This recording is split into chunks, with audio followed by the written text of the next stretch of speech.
Hey guys, welcome back to this week's podcast episode. In today's video, I'm going to be talking about why friends affect your mental health so much. Okay, so I have a couple stories relating to this, so I'm going to say those first. So the first one is that I have my current best friend is in a relationship with this guy. I've already talked about them on this podcast before, so yeah, but basically she's in a relationship with this guy, and whenever she tells me any of their problems, I feel like it does affect me and it does take a toll on my mental health, because whatever happens, she always tells me anything bad that happens, or I'm there to witness it, and it just adds on to stress that I have, because they're kind of in a toxic relationship from my point of view, so it's hard to see someone that you're really, really close friends with and see them kind of just mess up and derail their path, I guess, or who they are, just because of this one person, right? And so it hurts me because I care about people, and I feel like it takes a big toll on how I see them as a person. And it's just at the end of the day now, I'm just sick and tired of listening to this. And I think that she has come to know that, because I just can't anymore. It's when you hear the same person talking about, oh, this is happening, but they're not making an effort to change what's happening, and they're just coming to you and complaining. It takes a toll on your mental health, because you're constantly carrying that person's worry on your back with all of the other things in your life, and you can't keep on, you can't worry for one person for someone else's relationship, you can't worry about yourself and all of your personal problems and someone else's. It's just not how it works. So she used to tell me all of these things that would happen, and they got into this really big fight one day, and I was there to witness it. It obviously nothing physical, but it was still very shocking to witness, and it really gets you thinking about relationships and and your own life. And it's just really puts it into perspective, I guess, how different both of your lives are. And then that day I realized that I can't take on more responsibilities than I already have. I have my life, I have my problems to worry about with different people. I don't want her problems as well. And I'd say of course she's my really good friend, and I do want to hear about what she has to say about what happened. Everyone has this kind of drama in their lives, and it's not good to keep it all to yourself.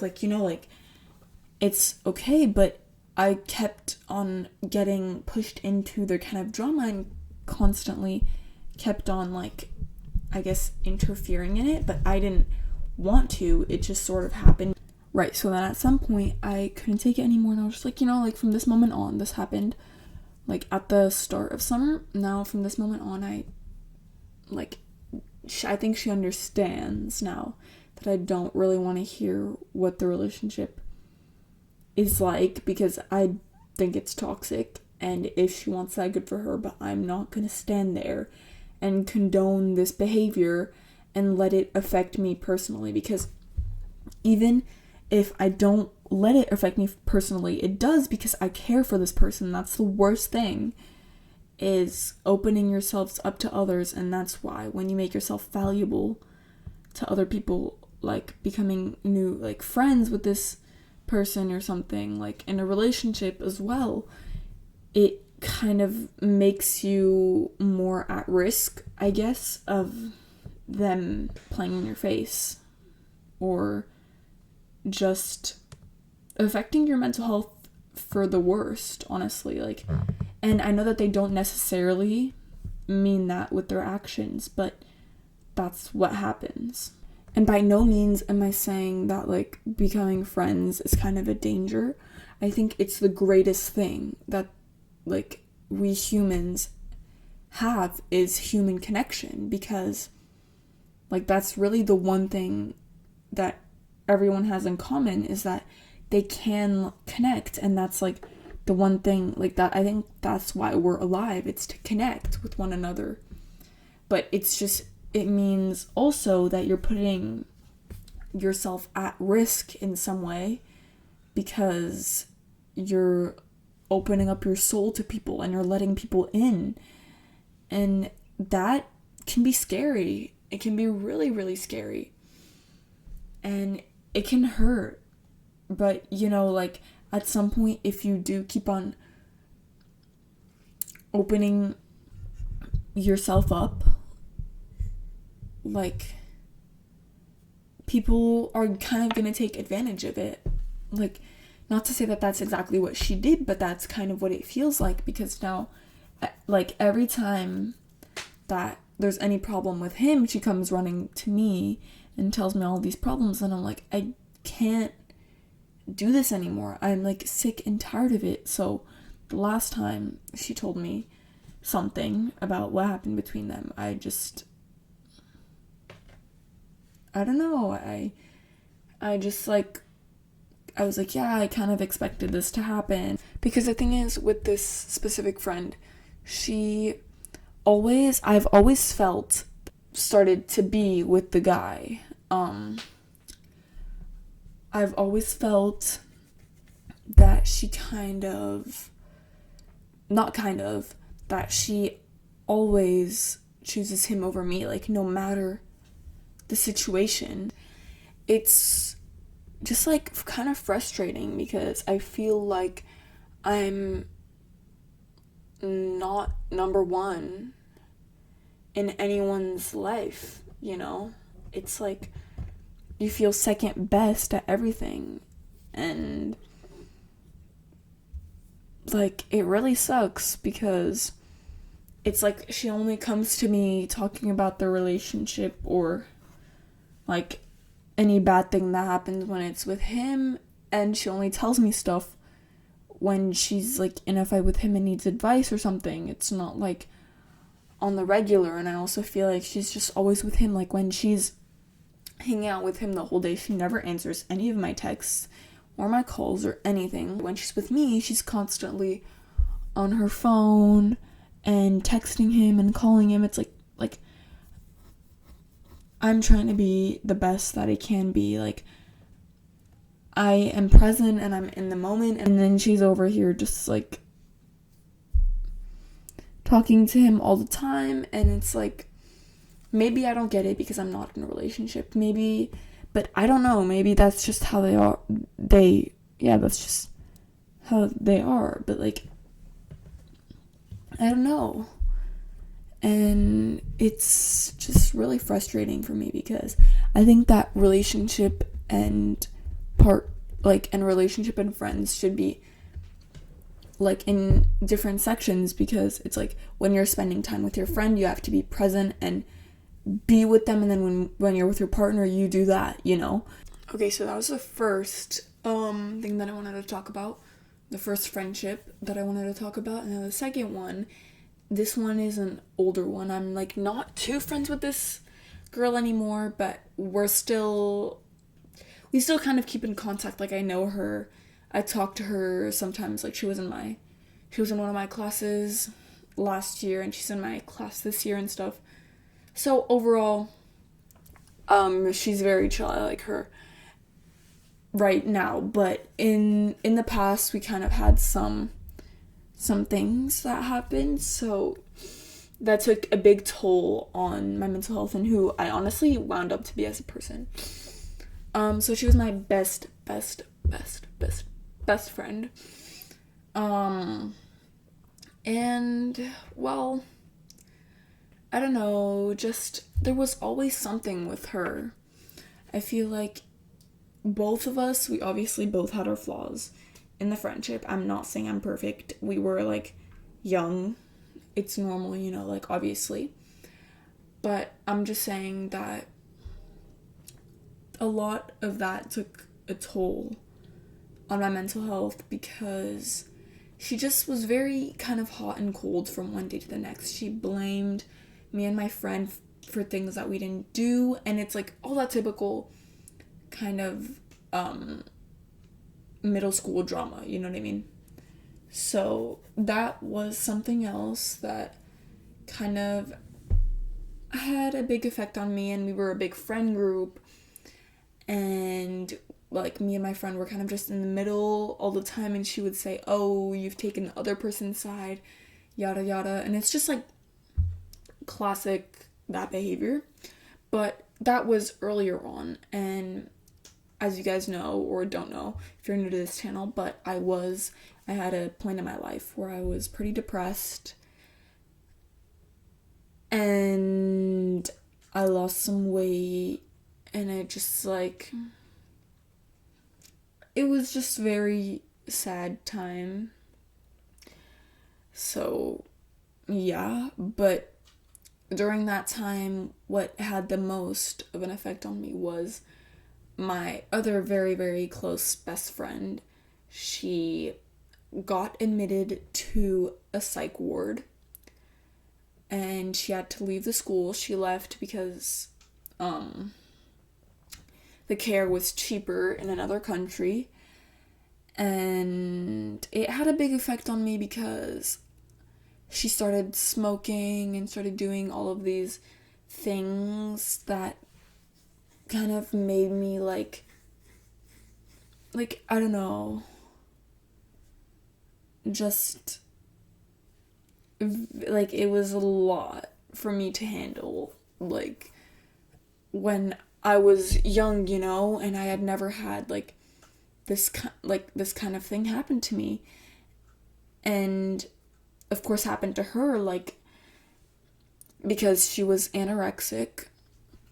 And so I feel like because she was in the hospital, we called a lot, but they had like, she had tubes inside of her because she wasn't feeding herself properly. And I think because she was really one of my best friends, it took a big toll on my mental health, because it just, like, I felt like I didn't do enough. I felt like before she got admitted, it's like, how did I not know that this was happening? And how, or like, if I knew, how did I ignore it? Like, I don't have a lot of memories from this. Like, I do remember, but not all of it, because I'd say I was like young, and it was also kind of traumatic. So yeah, and so when she was in the psych ward, I kind of started to myself be depressed, because I was just like thinking like, oh, am I not like a good enough friend? What did I do wrong? Like, thinking about all of these things, and I just felt so incredibly bad for her, because she missed, I think, 3 months of school, something like that. And I was also kind of mad at her, and then mad at myself. And, you know, it's just like not your typical day-to-day situation, but it was very scary. It was very scary to, like, when I put myself in her shoes, to overcome something like that. And also to be like really close friends with someone who has that, because it's like, no matter what, like, you're gonna get an effect from it, because you're so close with this person. I spent all of my time with her, and it worried me, like, sick to my stomach, like how she was and everything, because she didn't have her phone all the time. And it just was very, very scary, and I think that's what took the most toll on my mental health, because when you care for people, you feel what they feel when something in their life goes wrong, you know? Like, for all of my, like, ex-friends or friends, like, this, I've noticed that this is how it is. It's, like, because that's human emotion, you know? And it's normal, obviously, to feel that way. Like, it's good because it shows that you have empathy, but it just sucks when you're in that position, because then you don't have to take on a role, but you kind of do, because, like, you just do as a friend and as a person. Like, you feel things that they feel as well. And I do remember that at the time I was very angry with her. I think that was like while she was in the hospital, I was so angry because I was just, oh, how could she not tell me this? And just, I didn't understand the situation. And then it kind of, like, I started to get more sad and angry, and all the time I didn't want to eat. I was just just kind of depressed. And yeah. And so then I understood, and we didn't talk, and then she came back to school after 3 months. She looked like so much healthier and so much happier that I was just in shock of seeing her again. Okay, so all this to say that all these little anecdotes to tell you that other than yourself, I'd say friends and family can have the biggest impact on who you are, people you care about in general, can have the biggest impact on who you become and on your mental health as a whole, because it's just really hard to see someone going through something and not care for them and not care about them, and honestly not feel some of what they're feeling themselves, like yourself. Like, you're gonna feel what they're feeling. You're gonna feel hurt, you're gonna feel anxious, you're gonna feel angry. But still, having her as my best friend was the greatest blessing that I've ever been given, and I wouldn't change it for the world, because it taught me so many things. And of course there was a phase that I kind of blacked out on because of everything that happened, and I was just crying all the time and sad. And I'm not in that phase anymore. I grew to, I pulled myself out of it. I've had also friends that helped me, but I pulled myself out of it, and I am now, so grateful and thankful that I feel empathy, because honestly a lot of people don't, and it's kind of sad to see that, because it's like, what do you mean you don't see your dad crying after work and it doesn't make you sad? You know what I mean? It's just, it was such a great blessing to have her in my life, no matter what. And I don't know if I helped her overcome whatever. I don't know if I made it worse, because we're not friends anymore. She lives in a different country now. I have no idea. But at some point, you just have to dig the hole out for yourself. Everyone also has their own battles to fight, so you can't help everyone fight their own battles, you know? You can help them. You can most certainly do that, but you can't fight it for them.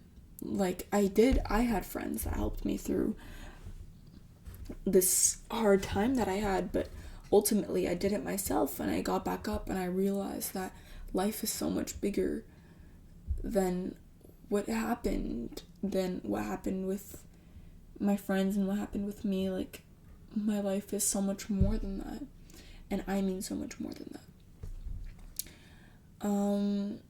But yeah, so all in all, just to say that friends can have the most effect on your mental, but they can also have the best effect on your mental, because they're gonna be there for you. But it's also kind of scary, and sometimes you have to take that big leap of faith, and you just have to put yourself out there and see what's gonna happen, because you don't know if tomorrow's promised. You don't know anything. So yeah, but just know that no matter what happens, good or bad, you're always gonna have yourself to pull yourself out of there. And yeah, so I think that's where I'm gonna end this episode. I hope you guys enjoyed, and I'll be coming out with a new one really soon. Bye, guys!